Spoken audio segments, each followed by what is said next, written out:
दोस्तों, सत्य को नारायण के रूप में पूजना ही सत्यनारायण की पूजा है। इसका दूसरा अर्थ यह है कि संसार में एकमात्र नारायण ही सत्य है, बाकी सब माया है। सत्य में ही सारा जगत समाया हुआ है। सत्य के सहारे ही शेष भगवान पृथ्वी को धारण करते हैं। श्री सत्यनारायण व्रत का वर्णन देवर्षि नारद जी के पूछने पर स्वयं भगवान विष्णु ने अपने मुख से किया था। कथा सुनने से पहले हाथ में थोड़े से फूल ले लें, भगवान विष्णु को नमन करें, उनका नाम लें, जय जयकार करें और फिर कथा का श्रवण करें। सत्यनारायण व्रत कथा का पूरा संदर्भ यह है कि पूर्व काल में शौनकादि ऋषि नौमिषारण्य स्थित महर्षि सुत के आश्रम पर पहुंचे। ऋषिगण महर्षि सुत से प्रश्न करते हैं कि लौकिक कष्ट मुक्ति, सांसारिक सुख समृद्धि और परलौकिक लक्ष्य की सिद्धि के लिए सरल उपाय क्या है। महर्षि सुत शौनकादि ऋषि को बताते हैं कि ऐसा ही प्रश्न नारद जी ने भगवान विष्णु से किया था। भगवान विष्णु ने नारद जी को बताया कि लौकिक कलेश मुक्ति, सांसारिक सुख समृद्धि एवं परलौकिक लक्ष्य की सिद्धि का एक ही राजकर्म है और वह है सत्यनारायण व्रत। सत्यनारायण का अर्थ है सत्य का आचरण, सत्य ग्रहण, सत्यानिष्ठ होना। संसार में सुख समृद्धि की प्राप्ति सत्याचरण द्वारा ही संभव है। सत्य ही ईश्वर है। सत्याचरण का अर्थ है ईश्वर आराधना, भगवत पूजा। कथा का प्रारंभ सुत जी द्वारा कथा सुनने से होता है। नारद जी भगवान विष्णु के पास जाकर उनकी स्तुति करते हैं। स्तुति सुनने के अनंतर भगवान विष्णु जी ने नारद जी से कहा, महाभाग, आप किस प्रयोजन से यहाँ आए हैं? आपके मन में क्या है? कहिए, वह सब कुछ मैं आपको बताऊंगा। नारद जी बोले, भगवान मृत्यु लोक में अपने पाप कर्मों के द्वारा विभिन्न योनियों में उत्पन्न सभी लोग बहुत प्रकार के कलेशों से दुखी हो रहे हैं। हे नाथ, किस लघु उपाय से उनके कष्टों का निवारण हो सकता है? यदि आपकी मेरे ऊपर कृपा हो तो वह सब मैं आपसे सुनना चाहता हूँ, उसे बताइए। श्री भगवान ने कहा, हे वत्स, संसार के ऊपर अनुग्रह करने की इच्छा से आपने बहुत ही अच्छी बात पूछी है। जिस व्रत के करने से प्राणी मोह से मुक्त हो जाता है उसे आपको बताता हूँ, सुनो। हे वत्स, स्वर्ग और मृत्युलोक में दुर्लभ भगवान सत्यनारायण का एक महान पुण्यप्रद व्रत है। आपके स्नेह के कारण इस समय मैं आपसे कह रहा हूँ। अच्छी प्रकार विधि विधान से भगवान सत्यनारायण व्रत करके मनुष्य शीघ्र ही सुख प्राप्त कर परलोक में मोक्ष प्राप्त कर सकता है। भगवान की ऐसी वाणी सुनकर नारद मुनि ने कहा, प्रभु, इस व्रत को करने का क्या फल है? इसका विधान क्या है? इस व्रत को किसने किया और इसे कब करना चाहिए? यह सब मैं विस्तार पूर्वक सुनना चाहता हूँ। श्री भगवान ने कहा, यह सत्यनारायण व्रत दुख शोक आदि का शमन करने वाला, धन धान्य की वृद्धि करने वाला, सौभाग्य और संतान देने वाला तथा सर्वत्र विजय प्रदान करने वाला है। जिस किसी भी दिन भक्ति और श्रद्धा से समन्वित होकर मनुष्य ब्राह्मणों और बंधु बांधवों के साथ धर्म में तत्पर होकर सायंकाल भगवान सत्यनारायण की पूजा करे, नैवेद्य के रूप में उत्तम कोटि के भोजनीय पदार्थ को सवाया मात्र में भक्ति पूर्वक अर्पित करना चाहिए। केले के फल, घी, दूध, गेहूं का चूर्ण अथवा गेहूं के चूर्ण के अभाव में साठी चावल का चूर्ण, शक्कर या गुड़, यह सब भक्ष्य सामग्री सवाया मात्र में एकत्र कर निवेदित करनी चाहिए। बंधु बांधवों के साथ श्री सत्यनारायण भगवान की कथा सुनकर ब्राह्मणों को दक्षिणा देनी चाहिए। तदंतर बंधु बांधवों के साथ ब्राह्मणों को भोजन कराना चाहिए। भक्ति पूर्वक प्रसाद ग्रहण करके नृत्य गीत आदि का आयोजन करना चाहिए। तदंतर भगवान सत्यनारायण का स्मरण करते हुए अपने घर जाना चाहिए। ऐसे करने से मनुष्यों की अभिलाषा अवश्य पूर्ण होती है। विशेष रूप से कलयुग में पृथ्वी लोक में यह सबसे छोटा सा उपाय है। बोलो सत्यनारायण भगवान की जय। दूसरा अध्याय। श्री सुत जी बोले, हे द्विजों, अब मैं पुनः पूर्व काल में जिसने इस सत्यनारायण व्रत को किया था उससे भली भांति विस्तार पूर्वक कहूंगा। रमणीय काशी नामक नगर में कोई अत्यंत निर्धन ब्राह्मण रहता था। भूख और प्यास से व्याकुल होकर वह प्रतिदिन पृथ्वी पर भटकता रहता था। ब्राह्मण प्रिय भगवान ने उस दुखी ब्राह्मण को देखकर वृद्ध ब्राह्मण का रूप धारण करके उस द्विज से आदर पूर्वक पूछा, हे विप्र, प्रतिदिन अत्यंत दुखी होकर तुम किस लिए पृथ्वी पर भ्रमण करते रहते हो? हे द्विजश्रेष्ठ, यह सब बताओ, मैं सुनना चाहता हूँ। ब्राह्मण बोला, प्रभु, मैं अत्यंत दरिद्र ब्राह्मण हूँ और भिक्षा के लिए ही पृथ्वी पर घूमता रहता हूँ। यदि मेरी इस दरिद्रता को दूर करने का आप कोई उपाय जानते हो तो कृपया कर मुझे बताइए। वृद्ध ब्राह्मण बोला, हे ब्राह्मण देव, सत्यनारायण भगवान विष्णु अभिष्ट फल को देने वाले हैं। हे विप्र, तुम उनका उत्तम व्रत करो, जिसको करने से मनुष्य सभी दुखों से मुक्त हो जाता है। व्रत के विधान को ब्राह्मण ने यत्न पूर्वक कहकर वृद्ध ब्राह्मण स्वरूप भगवान विष्णु वहीं पर अंतर ध्यान हो गए। वृद्ध ब्राह्मण ने जैसा कहा था उस व्रत को अच्छी प्रकार से वैसे ही करूंगा, यह सोचते हुए वे ब्राह्मण को रात में नींद नहीं आई। अगले दिन प्रातः उठकर सत्यनारायण का व्रत करूंगा, ऐसा संकल्प करके वह ब्राह्मण भिक्षा के लिए चल पड़ा। उस दिन ब्राह्मण को भिक्षा में बहुत सा धन प्राप्त हुआ। उसी धन से उसने बंधु बांधवों के साथ भगवान सत्यनारायण का व्रत किया। इस व्रत के प्रभाव से वह श्रेष्ठ ब्राह्मण सभी दुखों से मुक्त होकर समस्त संपत्तियों से संपन्न हो गया।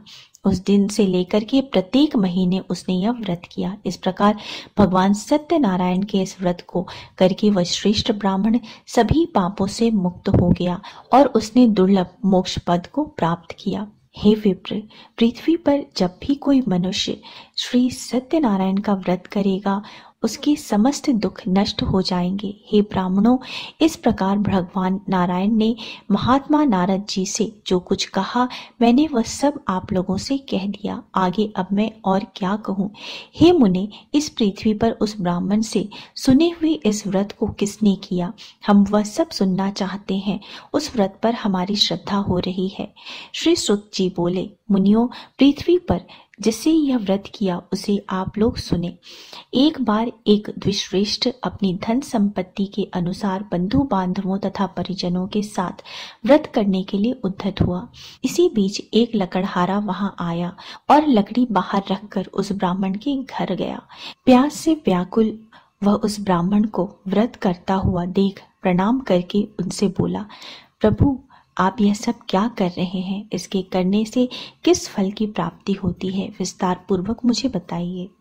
विप्र ने कहा, यह सत्यनारायण का व्रत है जो सभी मनोरथ को प्रदान करने वाला है। उसी के प्रभाव से मुझे यह सब महान धन्य धान्य की प्राप्ति हुई है। जल पीकर यह प्रसाद ग्रहण करके वह नगर चला गया। सत्यनारायण देव के लिए मन में ऐसा सोचने लगा, आज लकड़ी के बेचने से जो धन्य प्राप्त होगा उसी धन से भगवान सत्यनारायण का श्रेष्ठ व्रत करूंगा। इस प्रकार मन में चिंतन करता हुआ लकड़ी को मस्तक पर रखकर उस सुंदर नगर में गया जहां धन संपन्न लोग रहते थे। उस दिन उसे लकड़ी का दुगुना मूल्य प्राप्त हुआ। इसके बाद प्रसन्न हृदय होकर वह पके हुए केले का फल, शर्करा, घी, दूध और गेहूं का चूर्ण सवाया मात्र में लेकर अपने घर आया। तत्पश्चात उसने अपने बंधु बांधवों को बुलाकर विधि विधान से भगवान श्री सत्यनारायण का व्रत किया। उस व्रत के प्रभाव से वह धन पुत्र से संपन्न हो गया और इस लोक में अनेक सुखों का उपभोग कर अंत में सत्यपुर अर्थात बैकुंठ को चला गया। बोलो भगवान सत्यनारायण की जय। तीसरा अध्याय। श्री सुत जी बोले, श्रेष्ठ मुनियों, अब मैं पुनः आगे की कथा कहूंगा, आप लोग सुने। प्राचीन काल में उल्का मुख नाम का एक राजा था। वह जितेंद्रिय, सत्यवादी तथा अत्यंत बुद्धिमान था। वह विद्वान राजा प्रतिदिन देवालय जाता और ब्राह्मणों को धन देकर संतुष्ट करता था। कमल के समान मुख वाली उसकी धर्मपत्नी शील, विनय एवं सौंदर्य आदि गुणों से संपन्न तथा पतिपरायण थी। राजा एक दिन अपनी धर्मपत्नी के साथ भद्रशिला नदी के तट पर श्री सत्यनारायण का व्रत कर रहा था।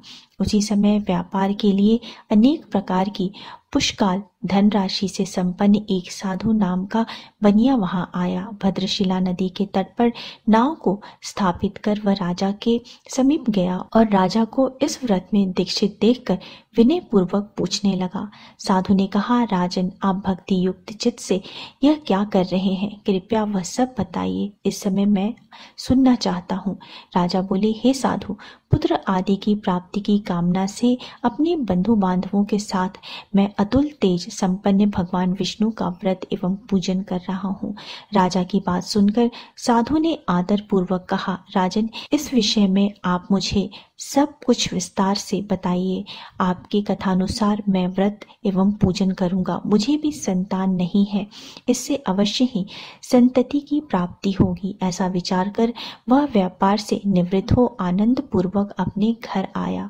उसने अपनी भार्या से संतति प्राप्ति करने वाले इस सत्यव्रत को विस्तार पूर्वक बताया तथा कहा, जब मुझे संतति प्राप्त होगी तब मैं इस व्रत को करूंगा। एक दिन उसकी लीलावती नाम की सती साध्वी भार्या पति के साथ आनंद चित्त से ऋतुकालीन धर्माचरण में प्रवृत्त हुई और भगवान सत्यनारायण की कृपा से उसकी वह भार्या गर्भिणी हुई। 10वें महीने में उसने कन्या रत्न की उत्पत्ति हुई और वह शुक्ल पक्ष के चंद्रमा की भांति दिन प्रतिदिन बढ़ने लगी। उस कन्या का नाम कलावती रखा गया। उसके बाद एक दिन लीलावती ने अपने स्वामी से मधुरवाणी में कहा, आप पूर्व में संकल्पित श्री सत्यनारायण के व्रत को क्यों नहीं कर लेते? साधु बोला, प्रिय, इसके विवाह के समय व्रत करूंगा। इस प्रकार अपनी पत्नी को भली भांति आश्वस्त कर वह व्यापार करने के लिए नगर की ओर चला गया।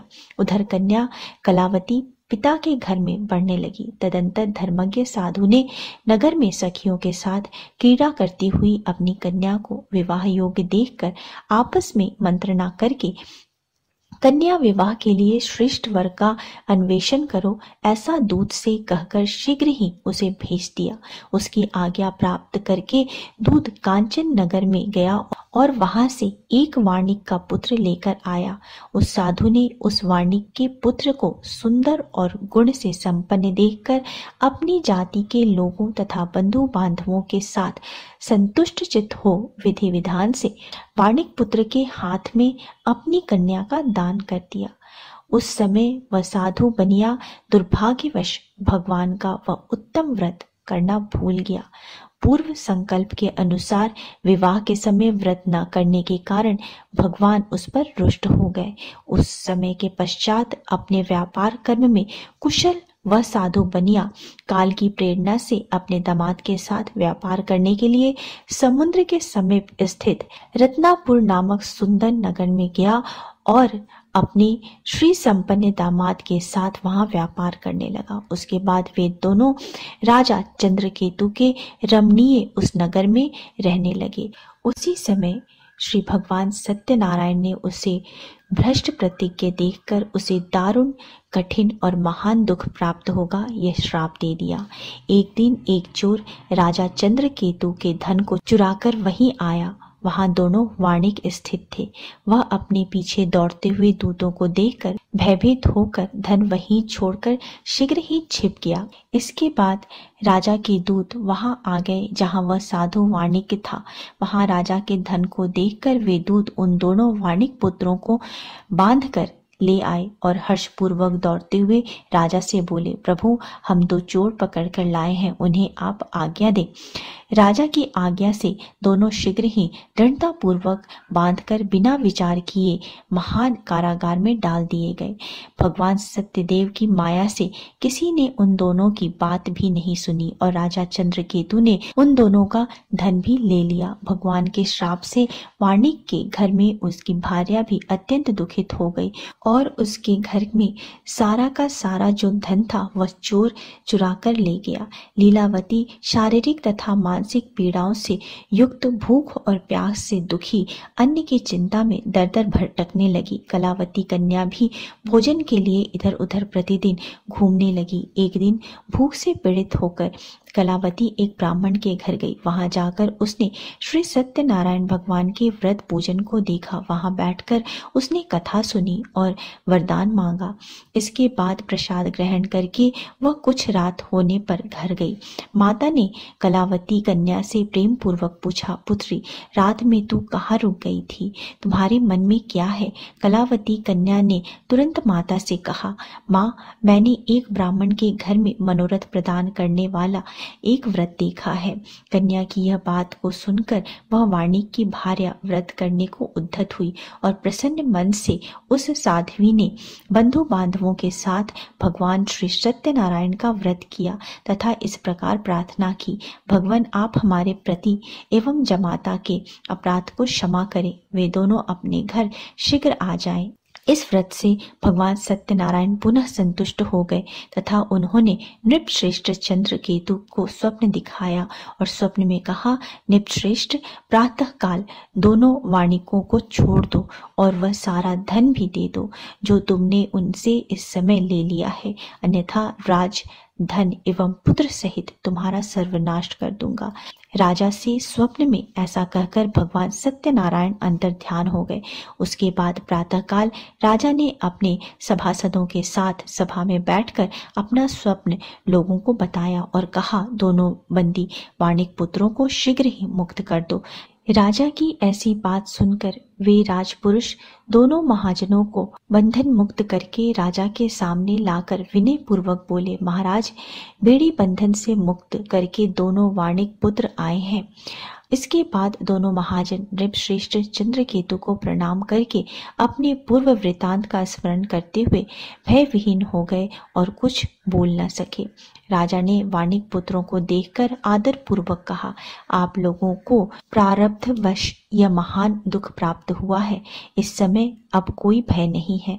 ऐसा कहकर उनकी बेड़ी खुलवाकर शौर कर्म आदि कराया। राजा ने वस्त्र अलंकार देकर उन दोनों वाणिक पुत्रों को संतुष्ट किया तथा सामने बुलाकर वाणी द्वारा अत्यधिक आनंदित किया। पहले जो धन लिया था उसे दुगुना करके दिया। उसके बाद राजा ने पुनः उनसे कहा, साधु, अब आप अपने घर को जाएं। राजा को प्रणाम करके आपकी कृपा से हम जा रहे हैं। ऐसा कहकर उन दोनों महावैश्यों ने अपने घर की ओर प्रस्थान किया। तीसरा अध्याय समाप्त हुआ। बोलो सत्यनारायण भगवान की जय। चौथा अध्याय। श्री सुत जी बोले, साधु बनिया मंगलाचार कर और ब्राह्मणों को धन देकर अपने नगर के लिए चल पड़ा। साधु के कुछ दूर जाने पर भगवान सत्यनारायण की उनकी सत्यता की परीक्षा के विषय में जिज्ञासा हुई। तब भगवान सत्यनारायण ने दंडी साधु का रूप धारण करके वाणिक से पूछा, साधु, तुम्हारी नाव में क्या भरा है? तब धन के मद में चूर होकर महाजनों ने अवहेलना पूर्वक हंसते हुए कहा, दंडित, क्यों पूछ रहे हो? क्या कुछ द्रव्य लेने की इच्छा है? हमारी नाव में तो लता और पत्ते आदि भरे हैं। ऐसे निष्ठुर वाणी को सुनकर तुम्हारी बात सच हो जाए। ऐसा कहकर दंडी सन्यासी को रूप धारण किए हुए भगवान कुछ दूर जाकर समुद्र के समीप बैठ गए। दंडी के चले जाने पर नित्य क्रिया करने के पश्चात उतराए हुए अर्थात जल में ऊपर की ओर उठी हुई नाव को देखकर साधु अत्यंत आश्चर्य में पड़ गया और नाव में लता और पत्ते आदि देखकर मूर्छित हो पृथ्वी पर गिर पड़ा। सचेत होने पर वाणिक पुत्र चिंतित हो गए। तब उसके दामाद ने कहा, आप शोक क्यों करते हैं? दंडी के श्राप के कारण ही ऐसा हुआ है। इस स्थिति में वे ही चाहें तो सब कुछ कर सकते हैं, इसमें संशय नहीं है। अतः उन्हीं की शरण में हमें चलना चाहिए, वही मन की इच्छा पूर्ण होगी। दामाद की बात सुनकर वह साधु बनिया उनके पास गया और वहां दंडू को देखकर उनसे भक्ति पूर्वक उन्हें प्रणाम किया तथा आदर पूर्वक कहने लगा, आपके सम्मुख मैंने जो कुछ कहा है वह असत्य भाषण रूप अपराध किया है, आप मेरी उस अपराध को क्षमा करें। ऐसा कहकर बारंबार प्रणाम करके वह महान शोक से आकुल हो गया। दंडी ने उसे रोता हुआ देखकर कहा, हे मूर्ख, रो मत, मेरी बात सुनो। मेरी पूजा से उदासीन होने के कारण तथा मेरी आज्ञा से ही तुम्हें बारंबार दुख प्राप्त हुआ है। भगवान की ऐसी वाणी सुनकर वह उनकी स्तुति करने लगा। साधु ने कहा, हे प्रभु, यह आश्चर्य की बात है कि आपकी माया से मोहित होने के कारण ब्रह्म आदि देवता भी आपके गुणों और रूपों को यथावत रूप से नहीं जान पाते। फिर मैं मूर्ख आपकी माया से मोहित होने के कारण कैसे जान सकता हूँ? आप प्रसन्न हो, मैं अपनी धन संपत्ति के अनुसार आपकी पूजा करूंगा। मैं आपकी शरण में आया हूँ। मेरा जो नौका में स्थित पूरा धन था उसकी तथा मेरी रक्षा करे। उस बनिए की भक्ति युक्त वाणी को सुनकर भगवान जगन्नाथ संतुष्ट हो गए।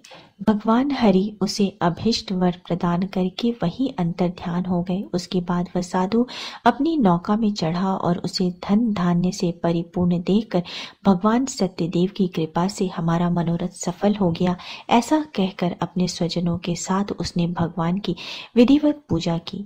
भगवान श्री सत्यनारायण की कृपा से वह आनंद से परिपूर्ण हो गया और नाव को प्रयत्न पूर्वक संभाल कर उसने अपने देश के लिए प्रस्थान किया। साधु बनिया ने अपने दामाद से कहा, वह देखो, मेरी रत्नपुर नगरी दिखाई दे रही है। इसके बाद उसने अपने धन के रक्षक दूत को अपने आगमन का समाचार देने के लिए अपनी नगरी में भेज दिया।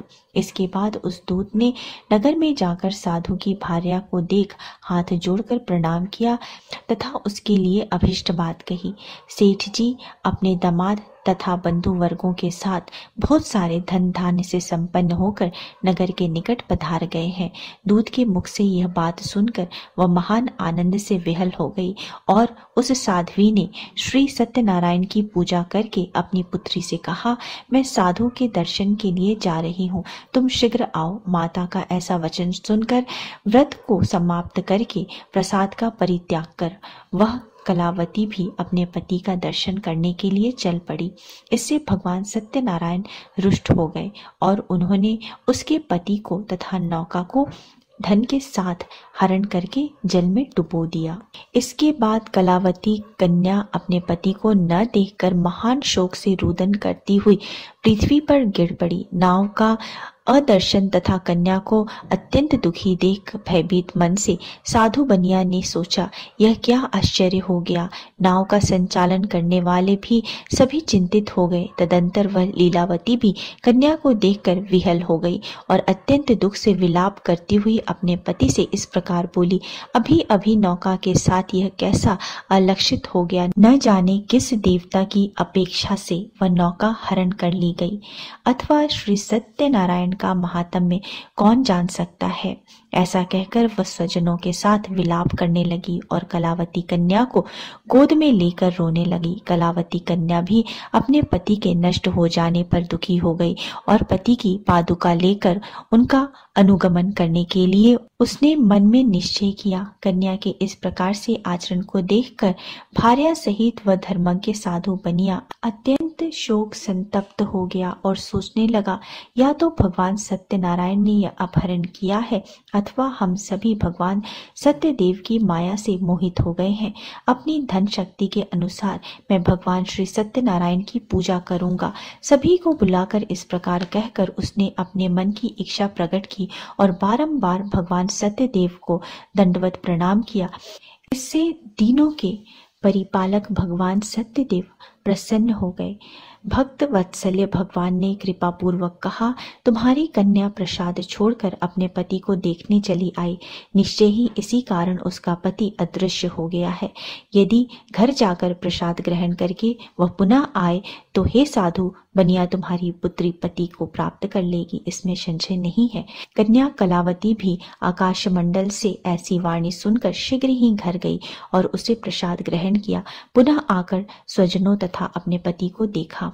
तब कलावती कन्या ने अपने पिता से कहा, अब तो घर चलें, विलंब क्यों कर रहे हैं। कन्या की वह बात सुनकर वाणिक पुत्र संतुष्ट हो गया और विधि विधान से भगवान सत्यनारायण का पूजा करके धन तथा बंधु बांधवों के साथ अपने घर गया।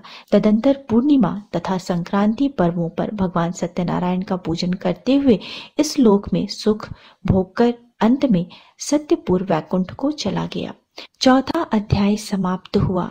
बोलो श्री सत्यनारायण भगवान की जय। पांचवा अध्याय। श्री सुत जी बोले, श्रेष्ठ ऋषियों, अब इसके बाद मैं दूसरी कथा कहूंगा, आप लोग सुने। अपनी प्रजा का पालन करने में तत्पर तुंगध्वज नामक एक राजा था।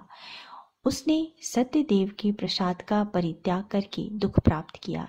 एक बार वह वन में जाकर और वहां बहुत से पशुओं को मारकर वट वृक्ष के नीचे आया। वहां उसने देखा कि गोपगण बंधु बांधवों के साथ संतुष्ट होकर भक्ति पूर्वक भगवान सत्यदेव की पूजा कर रहे हैं। राजा यह देखकर भी अहंकारवश न तो वहां गया और न ही उसने भगवान सत्यनारायण को प्रणाम किया। पूजन के बाद सभी गोपगण भगवान का प्रसाद राजा के समीप रखकर वहां से लौट आए और इच्छानुसार उन सभी ने भगवान का प्रसाद ग्रहण किया। उधर राजा को प्रसाद का परित्याग करने के बाद बहुत दुख प्राप्त हुआ। उसका संपूर्ण धन धान्य एवं सभी 100 पुत्र नष्ट हो गए। राजा ने मन में यह निश्चय किया कि अवश्य ही भगवान सत्यनारायण ने हमारा नाश किया है, इसीलिए मुझे वहां जाना चाहिए जहां श्री सत्यनारायण का पूजन हो रहा था। ऐसा मन में निश्चय करके वह राजा गोपगणों के समीप गया और उसने गोपगणों के साथ भक्ति श्रद्धा से युक्त होकर विधि पूर्वक भगवान सत्यदेव की पूजा की। भगवान सत्यदेव की पूजा से वह पुनः धन और पुत्रों से संपन्न हो गया तथा इस लोक में सभी सुखों का उपभोग कर अंत में सत्यपुर अर्थात वैकुंठ लोक को प्राप्त हुआ। श्री सुक्त जी कहते हैं, जो व्यक्ति इस परम दुर्लभ श्री सत्यनारायण के व्रत को करता है और पुण्यमयी एवं फलप्रदायिनी भगवान की कथा को भक्ति युक्त होकर सुनता है, उसे भगवान सत्यनारायण की कृपा से धन धान्य आदि की प्राप्ति होती है।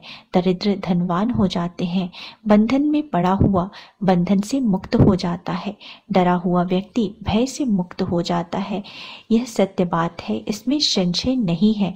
इस लोक में वह सभी इच्छित फलों का भोग प्राप्त करके अंत में सत्यपुर वैकुंठ लोक को जाता है। हे ब्राह्मणों, इस प्रकार मैंने आप लोगों से भगवान सत्यनारायण के व्रत को कहा, जिसे करके मनुष्य सभी दुखों से मुक्त हो जाता है। कलयुग में तो भगवान सत्यदेव की पूजा विशेष फल प्रदान करने वाली होती है। भगवान विष्णु को ही कुछ लोग काल, कुछ लोग सत्य, कोई ईश और कोई सत्यदेव तथा दूसरे लोग सत्यनारायण के नाम से कहते हैं। अनेक रूप धारण करके भगवान सत्यनारायण सभी का मनोरथ सिद्ध करते हैं। कलयुग में सनातन भगवान विष्णु ही सत्यव्रत रूप धारण करके सभी का मनोरथ पूर्ण करने वाले होंगे। हे श्रेष्ठ मुनियों, जो व्यक्ति नित्य भगवान सत्यनारायण के इस व्रत को पढ़ता है, सुनता है, भगवान सत्यनारायण की कृपा से उसके सभी पाप नष्ट हो जाते हैं। हे मुनि श्रेष्ठों, पूर्व काल में जिन लोगों ने भगवान सत्यनारायण का व्रत किया था, उनके अगले जन्म का वृत्तांत कहता हूँ, आप लोग सुने।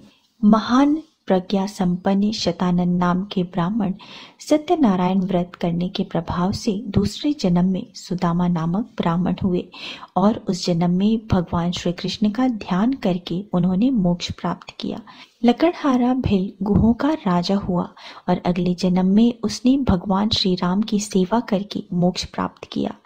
महाराज उल्कामुख दूसरे जन्म में राजा दशरथ हुए, जिन्होंने श्री रंगनाथ जी की पूजा करके अंत में वैकुंठ प्राप्त किया।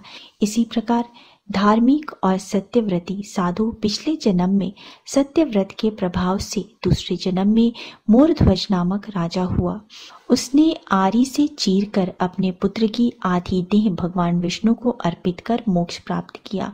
महाराज तुंगध्वज जन्मांतर में स्वयंभू मनु हुए और भगवत संबंधी सभी कार्यों को पूर्ण करके वैकुंठ लोक को प्राप्त हुए। जो गोपगण थे वे सब जन्मांतर में व्रजमंडल में निवास करने वाले गोप हुए और सभी राक्षसों का संहार करके उन्होंने भी भगवान का शाश्वत धाम गोलोक प्राप्त किया। इस प्रकार श्री स्कंद पुराण के अंतर्गत रेवा खंड में श्री सत्यनारायण व्रत कथा का यह 5वां अध्याय पूर्ण हुआ। सभी मिलके बोलो श्री सत्यनारायण भगवान की जय, श्री लक्ष्मी नारायण की जय, जगन्नाथ भगवान की जय, जगत पालक श्री जगन्नाथ की जय।